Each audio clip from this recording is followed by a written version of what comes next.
श्री शिवाय नमस्तुभ्यम।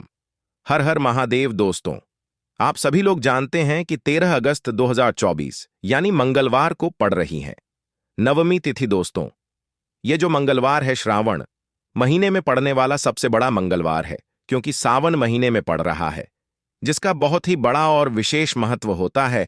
और ऐसा दिन पूरे साल में सिर्फ एक ही बार आता है।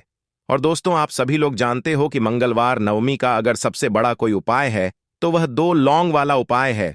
तो दोस्तों, इस सावन मंगलवार के दिन आप लोगों को इस 2 लौंग वाले उपाय को जरूर करना है।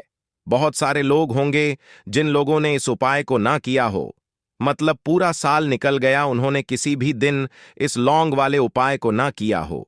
पर दोस्तों, आपके पास एक आखिरी मौका बचा हुआ है, जो कि 13 अगस्त के दिन है। तो इस दिन आप लोगों को इस वाले उपाय को जरूर कर लेना है, भले ही आपने पूरे साल भर इस उपाय को ना किया हो। पर अगर आपने इस श्रावण महीने के मंगलवार के दिन अगर इस वाले उपाय को कर लिया, तो आपको इस उपाय को करने का वह फल मिलेगा जिसकी आपने कभी कल्पना भी नहीं करी होगी। इसीलिए आप लोग इस वाले उपाय को एक बार जरूर कर लेना, ताकि आप लोगों के हाथ से यह मौका ना जा सके और आपको इस उपाय को करने का फल मिल सके। दोस्तों, यह उपाय पंडित जी ने अपनी अभी की ही शिव महापुराण की कथा में बताया है। जी, इस उपाय को आज हम आपको बहुत अच्छे से समझाने वाले हैं। इस वीडियो को देखने के बाद इस उपाय को समझने के लिए आपको कोई और वीडियो को देखने की जरूरत नहीं पड़ेगी। तो चलिए दोस्तों, उपाय को शुरू करते हैं। देखिए, यह इस श्रावण महीने के मंगलवार के दिन यह इतना खास होता है, इतना महत्वपूर्ण होता है।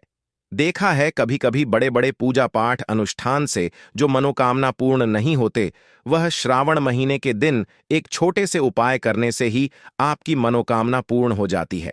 और बहुत सारे लोगों ने इस उपाय को किया भी है, और उनको इस उपाय को करने का फल भी जरूर मिला है। अगर आप लोग भी इस उपाय को करना चाहते हैं, तो आप इस उपाय को पहले अच्छे से समझ लेना, सुन लेना, उसके बाद करना। आपको इस उपाय का फल जरूर मिलेगा। और इस उपाय को कर लेने से आपके घर में चाहे किसी भी प्रकार की दुख और समस्या क्यों ना चल रही हो, आपको उसका कारण भी नहीं पता है कि भाई यह समस्या किस कारण से चल रही है। उसका कुछ भी कारण हो सकता है, जैसे पितृदोष हो सकता है या किसी भी तरह का मंगल दोष भी हो सकता है। तो इस दिन आप लोगों को यह वाला उपाय कर लेना है। यह एक ऐसा उपाय है जी, इस उपाय को अगर किसी विशेष दिन पर किया जाए तो भाई उस विशेष दिन का जो है वह तो हमें मिलता ही मिलता है। पर हमने उस दिन पर इस 2 लौंग वाले उपाय को किया है तो हमें उससे भी बड़ा फल मिलता है, और फल बहुत जल्दी मिलता है, क्योंकि आप इस उपाय को बहुत ही बड़े और विशेष दिन पर कर रहे हो। तो चलिए अब उपाय के बारे में बात करते हैं।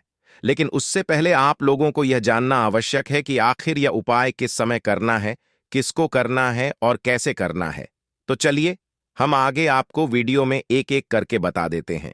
लेकिन उससे पहले अगर आप लोग हमारे चैनल राशिफल का ज्ञान पर नए हैं, तो हमारे चैनल को सब्सक्राइब कर लेना और इस वीडियो को लाइक करके कमेंट बॉक्स में श्री शिवाय नमस्तुभ्यम, ओम नमः शिवाय जरूर टाइप कर देना।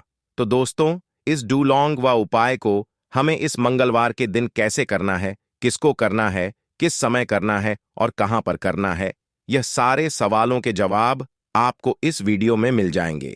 और जो यह वीडियो देखेगा भाई, उसको 2 लौंग वाला उपाय जरूर करना चाहिए, क्योंकि इस दिन लौंग का भी बहुत ही बड़ा और विशेष महत्व होता है।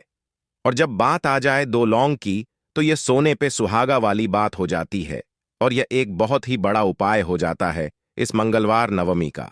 तो अब दोस्तों, इस 2 लौंग वाले उपाय को आखिर करना किसको है, सबसे पहले हम लोग वह बात जान लेते हैं।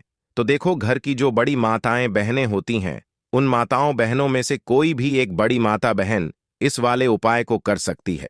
और दोस्तों, अगर आप चाहें तो अपने घर में से सभी सदस्यों को भी इस उपाय को करवा सकते हैं। अगर किसी व्यक्ति की खुद की कोई मनोकामना है, खुद की कोई दुख और परेशानी है जो कि वह अपने लिए ही करना चाहता है इस वाले उपाय को, तो वह खुद अपने लिए भी कर सकता है। बाकी अगर कोई घर में से ऐसा है जो कि अपने पूरे घर परिवार की सुख और शांति के लिए यह वाला उपाय करना चाहता है, तो भाई वह भी कर सकता है।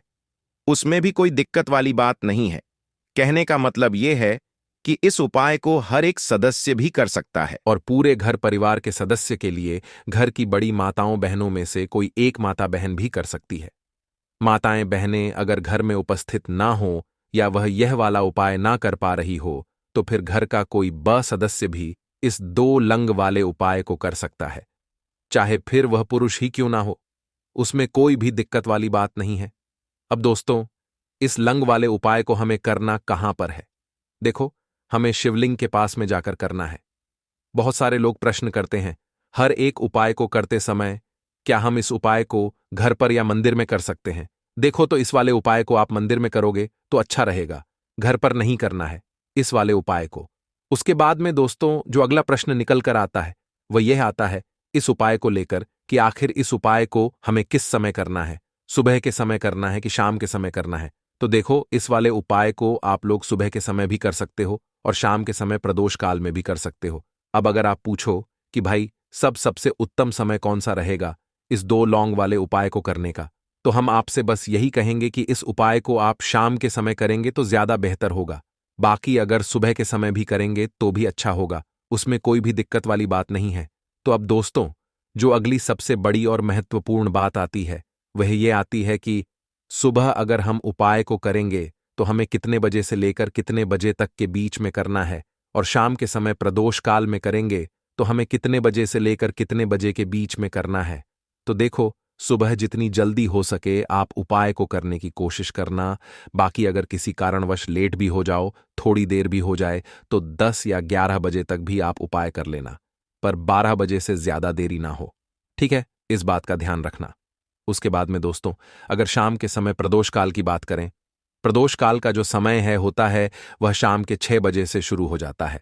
मतलब शाम के 600 बजे से लेकर 7-8 बजे के बीच का जो समय होता है, यह समय प्रदोष काल का समय होता है। पर अभी जो मौसम चल रहा है, इस मौसम में जो है शाम बहुत देरी से होती है, तो आप इस उपाय को 7 या 8 बजे के बीच में भी कर सकते हो। मतलब शाम के 6 बजे से रात 8 बजे के बीच में आप कभी भी इस वाले उपाय को कर सकते हो, उसमें कोई भी दिक्कत वाली बात नहीं है। परंतु मंगलवार के दिन कोशिश करना कि समय के अंतर्गत ही कर लो। किसी कारणवश ना कर पाओ तो थोड़ा देरी से भी कर सकते हो, आपको उपाय का फल जरूर मिलेगा। देखिए, इस वीडियो में जितने भी उपाय हम आपको बताएंगे सभी उपाय सरल है। देखो, गुरुजी ने कहा है कि मंगलवार के दिन आपको चौमुख दीपक वाला उपाय तो अवश्य ही करना चाहिए।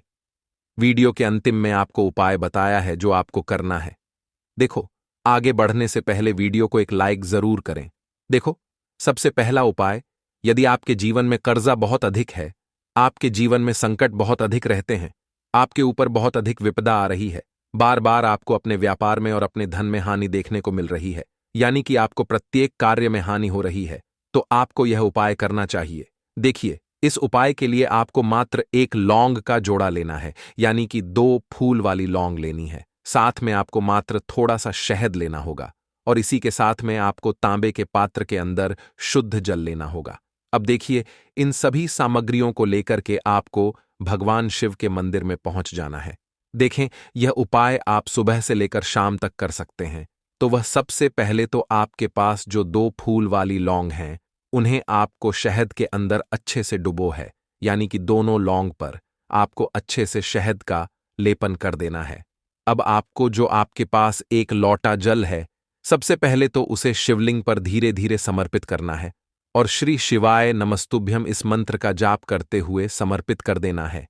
अब आपके पास जो 2 फूल वाली लौंग है, शहद से उसे आपको शिवलिंग पर अर्पित करना है और आपको प्रार्थना करनी है कि जीवन में जो रोग की स्थिति है वह समाप्त हो, जीवन के जो संकट और समस्याएं हैं वह सभी समाप्त हो, जीवन से जो कर्ज की समस्या है वह समाप्त हो।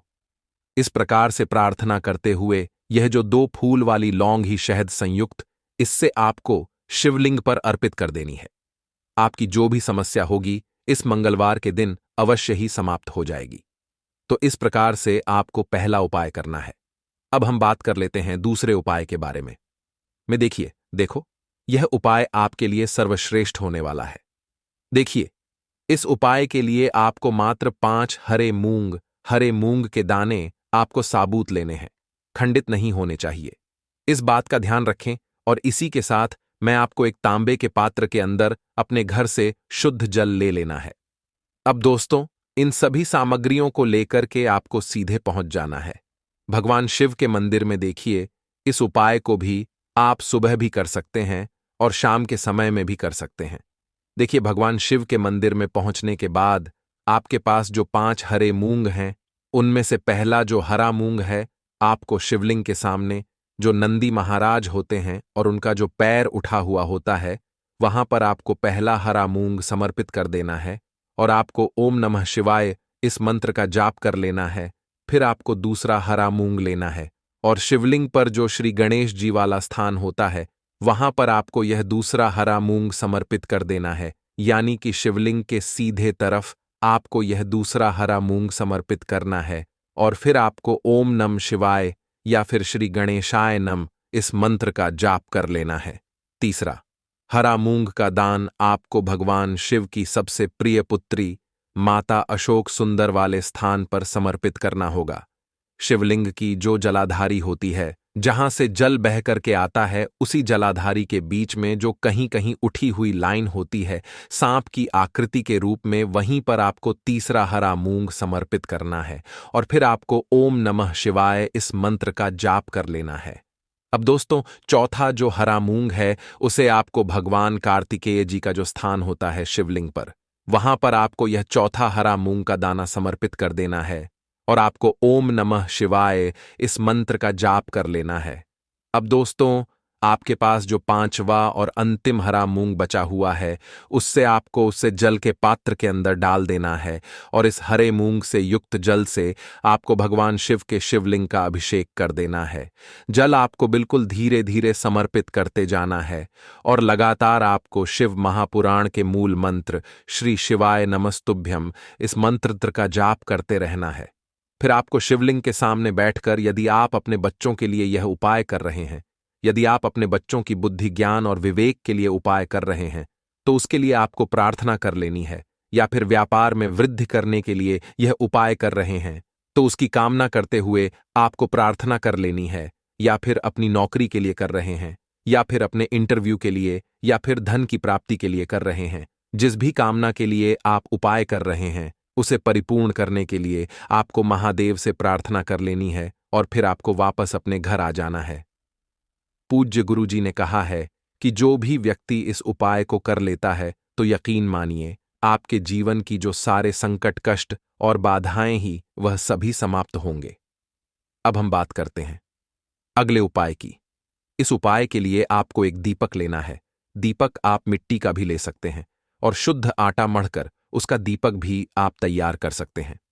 दीपक के अंदर गोल बाती का प्रयोग करना है और दीपक के अंदर आपको शुद्ध घी का प्रयोग करना है। इसी के साथ मैं आपको मात्र एक फूल वाली लौंग लेनी होगी। अब यह एक दीपक और एक फूल वाली लौंग लेकर के सीधा आपको पहुंचना होगा बरगद के वृक्ष के। वहां पर देखिए, सबसे पहले तो आपके पास जो एक फूल वाली लौंग है, उससे आपको बरगद के वृक्ष की जड़ में समर्पित करना है। देखिए, अगर आपके जीवन में कोई भी बड़ा संकट आने वाला है, कोई भी बधा कष्ट आने वाला है, तो वह इस उपाय के माध्यम से दूर होने वाला है। महादेव की विशेष कृपा रहेगी कि जो भी संकट आपके जीवन में आने वाला होगा, वह भी दूर हो जाएगा। तो आपको एक लौंग समर्पित करनी है बरगद के वृक्ष की जड़ में और वहीं पर आपको जो है गोल बाती वाला दीपक जो आप लेकर के गए हैं, उससे भी वहां पर प्रज्वलित कर देना है वटकेयर करते हुए। देखिए, जब भी आपको जीवन में इस साल लगने लगे कि आपके जीवन में कुछ भी अच्छा नहीं चल रहा है, तब भी आपको कोई उपाय करना है, तो इस प्रकार से आपको यह उपाय करना है। अब हम जान लेते हैं चौथे विशेष उपाय के बारे में। देखें, यदि आपके विवाह में, शादी में कोई भी समस्या आ रही है, यदि आपका जो कर्ज है वह दिन पर दिन बढ़ते ही जा रहा है, तो आपको यह चमत्कारी उपाय करना चाहिए। कोई भी समस्या अगर जीवन में है, तो उसे दूर करने के लिए आप कोई उपाय करना चाहिए। मंगल दोष से जुड़ी हुई समस्या भी है, तब भी आपको यह उपाय करना चाहिए। देखिए, इस उपाय के लिए आपको एक तांबे के पात्र के अंदर अपने घर से शुद्ध जल लेना है और इसी के साथ में आपको एक छुटकी लाल चंदन लेना होगा। अब आपको क्या करना है कि जो लाल चंदन आपने लिया है, उसे आपको उससे जल के पात्र के अंदर डाल देना है और यह जल्द जो है आपको लाल चंदन से युक्त तैयार कर लेना है और यह लाल चंदन से युक्त जल आपको भगवान शिव के मंदिर में लेकर के पहुंचना है। लेकिन यह उपाय भी आप सुबह से लेकर के शाम तक कर सकते हैं। अब दोस्तों, यह जो लाल चंदन से युक्त जल है, इससे आपको भगवान शिव के शिवलिंग पर धीरे धीरे अर्पित कर देना है और आपको लगातार श्री शिवाय नमस्तुभ्यम इस मंत्र का जाप करते रहना है। देखिए, यदि आपके जीवन में विवाह से जुद्ध समस्या चल रही है तो आपको मंगलेश्वर महादेव का स्मरण करना है, और जीवन में अधिक गर्ज की समस्या है तो आपको आरण मुक्तेश्वर महादेव का स्मरण करना है। देखना, एक दिन आपकी सब तरह की समस्या जल्दी ही समाप्त हो जाएगी। तो इस प्रकार से आपको यह चौथा उपाय करना है। अब हम जान लेते हैं अंतिम और पांचवें उपाय के बारे में। देखिए, मंगलवार का दिन है और हनुमान जी भगवान शिव के रुद्र अवतार हैं, तो यह उपाय और भी खास हो जाता है। तो यह जो उपाय है, विशेषकर आपको हनुमान जी के वहां पर ही करना होगा। देखिए, जब भी आपको ऐसा लगने लगे कि आपके जीवन में जो कर्ज है वह समाप्त ही नहीं हो पा रहा है, दिन प्रतिदिन बढ़ते ही जा रहा है, कष्ट जो है वह दिन प्रतिदिन बढ़ते ही जा रहे हैं, कष्ट जो है वह समाप्त ही नहीं हो पा रही है, यानी कि जीवन में जब भी कोई विपदा आती है, संकट आता है, तो हमें संकट मोचन हनुमान जी के मंदिर में जाना चाहिए। लेकिन यह उपाय बहुत ही खास है। इस उपाय के लिए आपको एक चौमुख दीपक तैयार करना होगा। आपको एक दीपक लेना है। दीपक के अंदर 4 बातियाँ दियां हैं, उन्हें भी बना सकते हैं। अब आपको लेना है एक कटोरी सरसों का तेल, और अब इस दीपक के अंदर या तो आपको चमेली का तेल डालना है, या फिर जो आपने एक कटोरी सरसों का तेल लिया है उसमें आपको सरसों का तेल डालना है, और इसी के साथ में आपको मात्र एक फूल वाली लौंग भी लेनी है। देखिए, अब जो यह दीपक है और लौंग है, इन दोनों का आपको हनुमान जी के मंदिर में लेकर के पहुंचना है। अब सबसे पहले तो यह जो चौमुखी दीपक है, इसे आपको हनुमान जी के सामने प्रज्वलित करना है। दीपक को प्रज्वलित करने के बाद आपको वहीं पर एक बार हनुमान चालीसा का पाठ करना है, या फिर आप आरण मोचक मंगल स्तोत्र का पाठ भी कर सकते हैं। अब आपके पास जो एक फूल वाली लोग है, उनसे आपको अपने सीधे हाथ में रखना है। आपको प्रार्थना करनी है।